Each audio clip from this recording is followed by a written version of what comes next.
The most successful NBA team in recent history, the Golden State Warriors, have been in the playoffs 5 years in a row, winning 3 championships.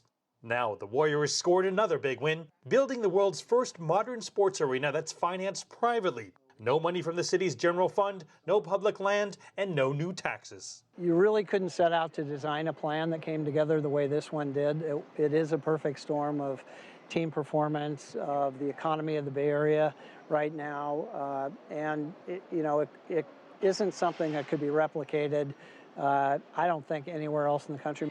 The Warriors are moving from their old home at Oracle Arena across the bay in Oakland to the new Chase Center in San Francisco, a 7-year process. Inside, the Chase Center looks more like an upscale hotel lobby. On the day of our visit, the court had just been installed. The 18,000-seat arena brings fans closer to the action. Above them will hang the NBA's largest scoreboard. More than 40,000 fans are still on the season ticket waiting list. Chase Center very well could be the most high-tech and modernly styled arena in the world. But Chief Operating Officer Weld says those titles don't mean much if they do not provide the best fan experience. The Golden State Warriors moved to San Francisco and sold their soul for money. All the championships were in Oakland. Oakland lost the Las Vegas Raiders. But they're not about to lose basketball, so we're bringing them back. We're going to remind them of their roots. Remind them of why they had those championships in the first place. Long before he was the face of a franchise in Rip City, before the accolades or Lillard time, he was rooted in Oakland. The town is where Damian Lillard's story begins. I grew up in the neighborhood. His days at Oakland High School helped mold him into the person he is today. And if I wasn't doing what I was supposed to be doing in study hall, like they wouldn't let me practice, like they kind of held me accountable at a level that I hadn't been held accountable for. And oh, those yearbook photos. That's from the yearbook? You must have did some digging. That was junior year, playing for the Wildcats. Everybody had 3.8s and 4.0s, so I was like the only dude that was like, let's go hoop, and everybody was like, we got to do our homework first. And I was like, so I kind of got accustomed to that type of culture when I came to Oakland High. They're Trailblazers colors. His coach, Orlando Watkins, taught Lillard some valuable lessons, like don't forget your shoes on game day. I see a kid taking his shoes off, and I went to a young man, I'm like, what are you doing? He's like, I'm taking my shoes off so Dame could play. Dame's not playing. Dame's gonna watch this game. So if you take your shoes off, you will be watching this game too. The kid put his shoes on. We played the game. Dame never forgot his shoes again. And he always knows what time it is because being late will put you on the bench. Isaiah Ryder is the reason Between the Legs is called the East Bay. He's coming straight out of Oakland. Played on the East Coast, played on the West Coast a lot. The Wolves, the Lakers, was a high jumper, 6'5", 215, used his weight a little bit on him, can go to the rim, was in the dunk contest and did the famous Between the Legs dunk and awed everybody. They called it the East Bay, my man from the Bay Area, representing Oakland in the NBA, high flying, crowd pleasing. You know how it goes. Paul Pierce, not exactly from Oakland, but from the West Coast, and knows how it goes. Hey, gonna go down to Inglewood. This is my last season. Gonna show everybody pretty much where it all started. It wasn't the easiest growing up in the city of Inglewood. I could have easily been drawn into the neighborhood gangs. Just a lot of negativity you surrounded around that you could easily be influenced, but I didn't have to be the cool guy in school. I was a kid that made my decisions and stuck with them. Growing up in the city, it drives you to be competitive, to want to be one of the best. We didn't have gloves, so everybody couldn't play baseball. We didn't have helmets, so we couldn't play football, so it was all about basketball. Right now, we're in Rogers Park, Inglewood. This is pretty much where it all started for me.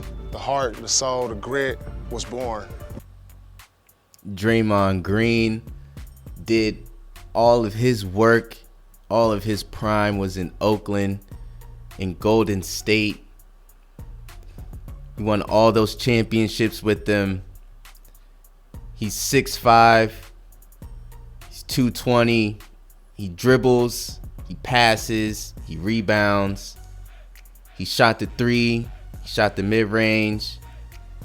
And he really just used his size, you know what I'm saying? Like, people really didn't think he could be in the NBA and last because he was more of a power forward and he was undersized, what they said. But Draymond Green is now the standard of what power forwards are when it comes to teams that have up-tempo, because the Warriors were the standard of a three-point shooting team.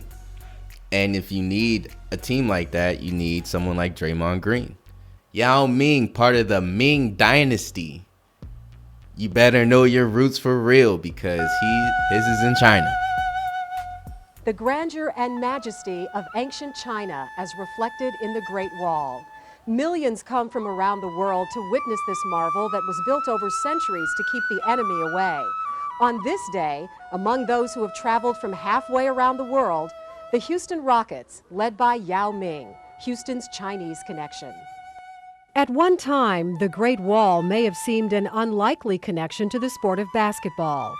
But then came Yao Ming, the 7'6", 310-pound native of China, who has used his height, his skill, and his charisma to charm millions of NBA fans. This is Yao City, and the love and respect that the people are giving him is unbelievable. And it's just a great experience for the whole Rockets organization. To be in his homeland, having all these people following us all over the place, this is great. And it made some of us who's been famous to be more famous than. Clint Capella out of Switzerland. Yes, you heard me right. Switzerland, 6'10", about 250. Dunks, rebounds, blocks. We got Evan Mobley out of USC. West Coast. He's a rookie. In real life, he got drafted by the Cavs. He's a front runner for Rookie of the Year because he's 6'10", around 215, still gaining weight, can block, can shoot the three, can go to the rim. He's not exactly a best dribbler. He's not like a Julius Randle, Sean Kemp type, but at the same time, he's getting more and more versatile by the day. Has a pretty good vertical. He's not a dunk contest type of guy, but at the same time, he can learn a lot from Mr. Big Fundamentals, Tim Duncan, if he really wants to. And he's just going to be, I think, a more athletic and more ranged Tim at the end of the day. Jason Terry, 6'2", three-pointer. And my man from the West Coast. Off the bench in one half. I guess nobody told throwing up the big C's. Star in the game, huh? Second half coming back. Big crib. Crack it, cuz! Terry for three. Jason Terry, 17 first half points. And Dallas up by 2. The Heat will call timeout. Did y'all hear that? It's up by 2. He said I'm a real pro. The Heat will call timeout. We got Cade Cunningham, plays the 1, plays the 2, can play the 3 if you need him. 6'8", can do everything. Spencer Dinwiddie, 6'5", point guard, can play the 1, can play the 2, combo, can do everything. Kendrick Nunn, straight out of Oakland, 6'2", almost 200, can do everything. Had a nice little run on the Heat a couple years back. Can go to the rim. He can shoot the 3 pretty good. His playmaking skills are pretty good. He's not going to average over 6 assists, so his passing is all right. But he's more of a scoring combo guard, honestly. You know, that's what Oakland and the West Coast really brings out. You know, if you think about a Baron Davis. Gary Payton II, another combo guard, 6'3", can't really do as much as his dad, but that's okay. Denny Avdija, second year in the league, 6'8" from overseas. Then you got Zach Collins, 7 foot, still working on his game. Wes Unseld Jr., the son of Wes Unseld, a legend in the NBA, in the Hall of Fame. Scooney Penn, defensive IQ, 3-point scoring, layups, rebounding, and passing are strengths. And steals and perimeter defense are weaknesses. I'd say the defensive IQ can overcome their perimeter defense and steal weakness. This is the home uniform for the Oakland Roots, sponsored by Anthem. As you can see, got the Nike on there. Got the away jerseys. You know what I'm saying? A little bit of pinstripe in there. Got the alternate joints. A little bit of reminiscent of an Overtime Elite jersey a little bit, but I like it. Then you got Oakland. Got the local ads and it says, Oakland first, know your roots. This is it.